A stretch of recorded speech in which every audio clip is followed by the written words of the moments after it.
खंडवागु नाम के गांव में पोचैया नाम का एक व्यक्ति रहा करता था। वो बड़ा दुष्ट था। गांव के लोगों को परेशान करके उनके मजे लिया करता था। उसका इकलौता बेटा था जिसका नाम था चंदू। वो अपने पिता की तरह ना होकर बड़ा सीधा और पढ़ने में बहुत तेज था। पोचैया की जातियों के कारण गांव के लोग उससे डरते थे। तभी गांव के स्कूल में यामिनी नाम की नई मास्टरनी आती है। उसका वासु नाम का एक बेटा है। एक दिन स्कूल के लिए तैयार होते हुए वासु कहने लगा, माँ, स्कूल का टाइम हो रहा है, जल्दी करो वरना घंटा बजा देंगे। इतना घबराने की जरूरत नहीं है, मैं भी उसी स्कूल की टीचर हूँ ना। तुम्हारा और मेरा एक ही टाइम है। पता नहीं, तुम टीचर हो लेकिन मैं छात्र हूँ। ठीक है, पर टाइम हो रहा है ना, जल्दी चलो माँ, जल्दी चलो। इस तरह हड़बड़ी मचाकर माँ के साथ स्कूल पहुँच जाता है। उनकी जिंदगी इसी तरह आराम से गुजर रही होती है। एक दिन स्कूल का काम निपटाते निपटाते बहुत देर हो जाती है। अंधेरा घिराता है। यामिनी घबराते हुए बेटे को लेकर जल्दी जल्दी घर जाने लगती है। तभी उन पर कुछ चोर हमला करते हैं और यामिनी के पास से रुपए गहने लेकर माँ और बेटा दोनों को जान से मार देते हैं। उसके बाद जाकर एक चोर अपने मालिक से कहता है, साहब, आपके कहे अनुसार किसी को शक न हो इसलिए चोरी करके माँ बेटा दोनों को मार दिया है। शाबाश। वो मास्टरनी मेरी हर बात में व्यापार में दखल देती थी। मेरे ऊपर पुलिस में रिपोर्ट भी दर्ज कराई थी। अब क्या करेगी? मर गई। ऐसा सोचता है। उधर मरकर यामिनी और उसका बेटा भूत बन जाते हैं। भूत वासु रोते हुए, माँ, कल हम लोगों की परीक्षा है। अब मैं मर गया हूँ तो परीक्षा कैसे दूंगा? पढ़ाई कैसे करूँगा? इस तरह भूत बेटे को दुखी होते देख यामिनी भूत बेटे को चुप कराते हुए ऐसा कहती है, जो हो गया उसके लिए कुछ नहीं कर सकते। बेटा, तुम पढ़ना चाहो तो इसी स्कूल में जाकर पढ़ाई करो। ऐसे माँ भूत के कहने पर बच्चा भूत खुशी से स्कूल जाकर किसी को दिखाई दिए बगैर पढ़ाई करता है। इस तरह थोड़े दिन बाद यामिनी को पता चलता है कि उन दोनों को पोचैया के कहने पर मारा गया। तब भूत बनी यामिनी बदला लेने पोचैया के घर जाती है। तब उसका बेटा चंदू बीमार होकर पलंग पर पड़ा है। बगल में पोचैया रोते हुए बेटे से बोल रहा है, मुझे माफ कर दे बेटा, तुम्हें पढ़ने से इतना लगाव है, मुझे पता नहीं था। छोटी सी बात के लिए यामिनी टीचर को मरवा दिया। मुझे नहीं पता था कि तुम उनके लिए बीमार होकर बिस्तर पकड़ लोगे। अब मैं तुम्हें कैसे बचाऊं? पढ़ाई से इतना प्यार करने वाले बच्चे को बीमार देखकर पोचैया को दुखी होते देख यामिनी भूत कहती है, देखो पोचैया, मैं तुम्हें मारने आई थी, परंतु मुझसे और पढ़ाई से इतना प्यार करने वाले बच्चे को बीमार देखकर मेरा मन पिघल गया है। इसलिए अब से उसी स्कूल में तुम्हारे बेटे और दूसरे छात्रों को मैं फिर से पढ़ाऊंगी।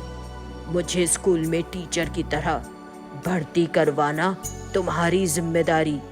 बहुत बहुत धन्यवाद टीचर, मैंने तुम्हें मार दिया पर तुमने मेरे बच्चे को ठीक करवाने की कोशिश की है। ऐसा कहकर यामिनी भूत अब से पढ़ाएगी। ये सुनकर चंदू ठीक होकर स्कूल जाने लगता है। इस तरह अपनी पसंद की टीचर के भूत बन जाने पर भी उसी से पढ़कर और बच्चा भूत भी माँ की कक्षा में ही पढ़ता है। इस तरह यामिनी टीचर के मर जाने के बाद भी उनकी पढ़ाई बड़े आराम से जारी रहती है और सब स्कूल में सारी कक्षाएं अटेंड करते हैं। नीमलीपुरी नाम के गांव में एक अच्छी भूत रहती थी। वो बिना किसी को दिखाई दिए उनके छोड़े हुए खाने को खाकर अपना जीवन गुजार रही थी। वो किसी को कोई नुकसान नहीं पहुंचाती थी। उसी गांव में वीरभद्र नाम का एक धनी व्यक्ति रहता था। वो बड़ा घमंडी था। वो खुद को महान, बाकी को तुच्छ समझता था। उसकी तरह ही उसका एक बैल भी था जो बहुत बिगड़ैल था। वो अपने मालिक को छोड़कर किसी को पास नहीं आने देता था, ना ही किसी की सुनता था। दिन पर दिन इस वीरभद्र की करतूतें सबको परेशान कर रही है। इसका दिमाग कैसे ठिकाना लगाया जाए, इसमें समझ में न आने वाली क्या बात है। उसे गांव से भगा दो, तभी गांव वाले सुखी रहेंगे। ये कोई आसान काम नहीं है, पता नहीं इससे कब छुटकारा मिलेगा। इस तरह गांव के लोग वीरभद्र के बारे में बातें कर रहे हैं। उनकी बातों को अच्छी भूत सुन लेती है। एक दिन गांव में बाजार लगा है। वीरभद्र का बैल रस्सी तोड़कर गांव में घुस जाता है। जो भी सामने आता है उसे सींग से मारता है या उन्हें कुचल देता है। बाजार की दुकानों को बर्बाद करने लगता है। इस घटना से बहुत से लोग घायल हो जाते हैं। दुकानदारों का भी काफी नुकसान होता है। आज तो जान बच गई, नहीं तो गांव में कितनी लाशें पड़ी होती पता नहीं। वो तो सब ठीक है, पर जिन दुकानदारों का सामान का नुकसान हुआ उनका क्या? अब बिना कोई देर के हमको इस बारे में कुछ करना होगा। ऐसा कहकर सब मिलकर वीरभद्र के पास जाते हैं। अरे वीरभद्र भाई, आप कुछ बुरा ना सोचे तो एक बात कहनी है। आपके बैल के कारण हम सबको रोज नुकसान उठाना पड़ रहा है। वो रस्सी तोड़कर गांव में घुसकर कई लोगों को अस्पताल पहुंचा चुका है। दया करिए, इसका कोई तो मार्ग निकालना ही पड़ेगा। सब नम्रता पूर्वक निवेदन करते हैं, लेकिन बदले में तुम लोगों को इतनी विनम्रता दिखाने की जरूरत नहीं। तुम में से कितने लोग मुझे और मेरे बैल को गाली दे रहे हो मुझे पता है। यही नहीं, मुझे पता है तुम सब हम इस गांव को छोड़कर चले जाएं, यही सोच रहे हो। इसलिए मैं हमेशा के लिए मेरे बैल से छुटकारा पाने का एक मौका देता हूँ। वो क्या, इस गांव में जो भी मेरे बैल से मुकाबला करके जीत जाएगा, उसी दिन मैं और मेरा बैल गांव छोड़कर चले जाएंगे।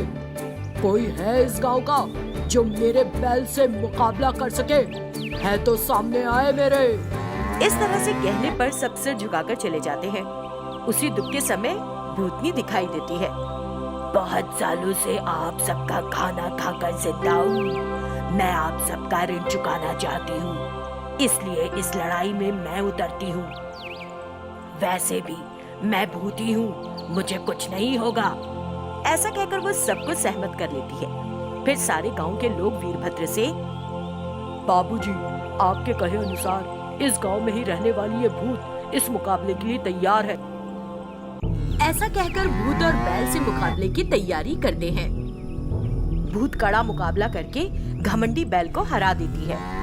इस कारण वीरभद्र बैल के साथ गांव छोड़कर चला जाता है। इसके बाद से गांव वाले खुशी से रहते हैं।